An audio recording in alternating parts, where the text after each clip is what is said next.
আমাদের আরেকটা বার্তা হচ্ছে, আলেম ওলামাদেরকে অশ্রদ্ধা করা, ব্যঙ্গ বিদ্রুপ করার পরিণতি কত ভয়ঙ্কর হতে পারে। খুনি হাসিনার দিকে তাকায় দেখুন, খুনি হাসিনা কি করেছে দেখেন। শাপলা চত্বরে নিরীহ তাওহীদি জনতাকে হত্যা করেছে, মাদ্রাসার এতিম ছাত্রদেরকে খুন করেছে, আলেমদেরকে রক্তাক্ত করেছে। গোটা বাংলাদেশে আলেমদেরকে টার্গেট করে করে যাদের কথায় রেভলিউশন হতে পারে, বিপ্লব হতে পারে, যে সমস্ত আলেমদের কথা মানুষরা শোনে, ওই সমস্ত আলেমদেরকে নানাবিধ ট্যাগ দিয়ে, কারণ আমি মিথ্যা মামলা দিয়েছে, কাউকে জোরপূর্বক মসজিদ থেকে অপসারণ করতে বাধ্য করেছে। ঠিক কিনা বলেন? আমার মতো আদনা মানুষকে বুটবাজার কেন্দ্রীয় জামে মসজিদে 4 বছর ওরা ঢুকতে দেয় না। কয় বছর? 4 বছর ঢুকতে দেয় না। আমাকে বলেছে আপনি মসজিদে গেলে আপনার গ্রেফতার করা হবে। যে বাসায় ভাড়া থেকেছি সে বাসায় পুলিশ ফোর্স গিয়ে বলেছে মাদানী সাহেব এই বাসায় থাকে, বলে হ্যাঁ থাকে, আপনি রাখতে পারবেন না, হুজুর যদি এই বাসা থাকে বাড়িওয়ালা সহ আপনি সহ মামলা খাবেন। থাকতে দেয় নাই। গেল 2 নাম্বার, এই ডিস্ট্রিক্টেও থাকা যাবে না, জেলা আসলে হিজরত করে পালিয়ে রইলাম মাসের পর মাস, বছরের পর বছর। এই পরিস্থিতির সম্মুখীন আমরা হয়েছি।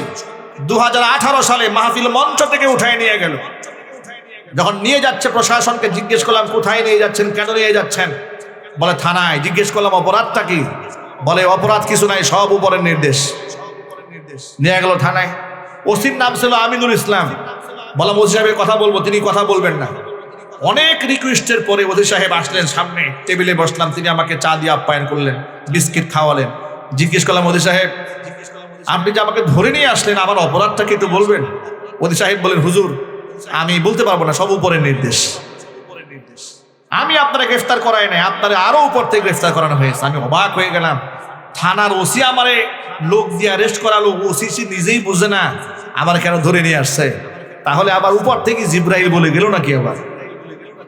যাই হোক, এরপরে থানার গারদে সারা রাত রাখলেন, সকালবেলা কোর্টে তুললেন। মামলা কি দিয়েছে জানেন? মামলা দিয়েছে যে টঙ্গীর এই দিকে কোনো একটা জায়গায় গোপন আস্থানাতে 1 থেকে 150 মানুষ আমরা মিটিং করছিলাম রাষ্ট্রের মধ্যে নাশকতা তৈরি করার জন্য। পুলিশ দেখে সব দৌড়ায় পালায় গেছে, 5-7 জন আমরা পালাতে পারি নাই। এই 5-7 জনের মধ্যে আমি হলাম 1 নাম্বার। আমার পকেটে 16টা ককটেল বোমা পাওয়া গেছে। এখন কি নাউজুবিল্লাহ বলবেন না ইন্নালিল্লাহ বলবেন না সুবহানাল্লাহ বলবেন না, কোনটা বলবেন বলেন আপনি? এটা হচ্ছে খুনি হাসিনার করা মামলার একটা মাত্র নমুনা বললাম। এরকম মামলা একটা নয়, আরো মামলা দিয়েছে। গেলাম মানিকগঞ্জের মাহফিলে, শুনলাম গাজীপুর কোনাবাড়িতে আমি নিজ হাতে গাড়ি পুড়িয়েছি, আর ওরা নিজের চোখে দেখেছে। সাক্ষী কোর্টে গিয়ে হাজির, দেখছে আমি আগুন দিয়ে গাড়ি পুড়িয়েছি, মামলা দিয়ে দিয়েছে। এগুলা তো আমাদের সাথে ওরা করেছে। সুতরাং আপনারা তো মনে করেন জুলাই আগস্ট বিপ্লবের এই সাধারণ ছাত্রদের আন্দোলনে খুনি হাসিনার পতন হয়েছে? না, বিগত 16টা বছরে অসংখ্য আলেম ওলামাদের চোখের পানি, মাজলুমদের বদদুয়ায় আওয়ামী লীগ এই বাংলাদেশ থেকে চিরতরে ধ্বংস হয়েছে। তাদের পুনর্বাসনের চিন্তা করবেন না। অনেক সময় রাজনীতিবিদরা রাজনীতির মাঠটাকে গরম করার জন্য আর কিছু ভোট কালেকশন করার জন্য বলেন যে আমাদের দলে আসেন, আপনাদের মামলা আমরা দেখব, থানা আমরা দেখব, জেল আপনাদের দেখব। এই ধরনের ভণ্ডামি যে নেতা করবে, আমি এখানে আপসহীনভাবে বলে দিতে চাই, মুসলমানরা যারাই বলবে যে আমরা খুনিদের দায়িত্ব গ্রহণ করব, তাদেরকেও জুতা পিটা করে ছাড়তে হবে। জালেমদের ব্যাপারে কোনো নমনীয় আচরণ আমাদের দ্বারা হবে না।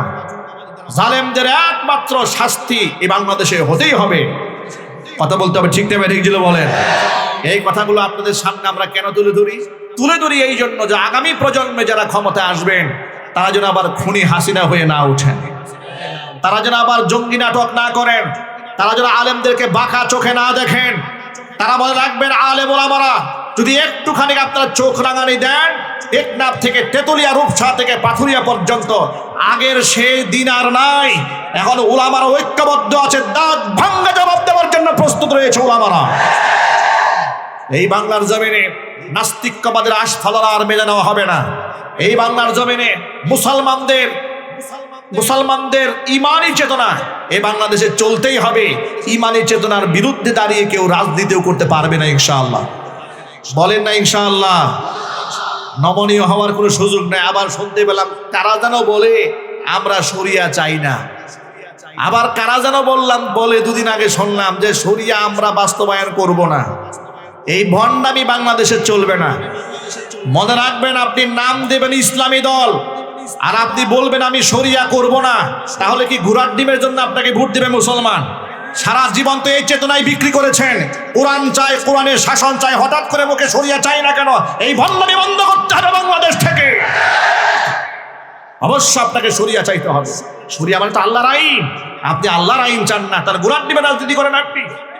কথা বলতে হবে মুসলমান, ঠিক কিনা বলেন? এই জন্য প্রত্যেকটা রাজনীতিবিদের ধর্মীয় কনসেপ্ট জাতির সামনে পরিষ্কার করতে হবে। শুধু আমাদেরকে ধোঁকা দিয়ে বোকা বানায় বলবেন ইসলাম বিরোধী কিছু হবে না, তা আমরা মানব না।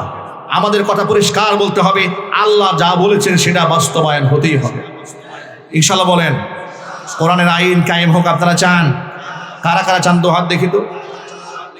সুতরাং কোরআন সুন্নাহ যেখানে, শরিয়া আছে যেখানে, শরিয়া আইন নাই যেখানে, শরিয়া আইন করবে যারা, একটু জোরে বলতে হবে, যারা এই মাটিতে শরিয়া আইন করার স্বপ্ন দেখে আমরা তাদেরকেই সাপোর্ট দেব। কথা বলতে হবে, ঠিক কিনা বলেন?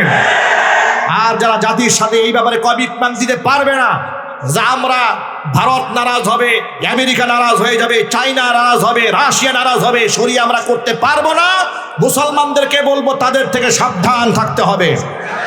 শরিয়া আছে যেখানে, আমরা আছি সেখানে। কথা বলতে হবে, ঠিক কিনা বলেন?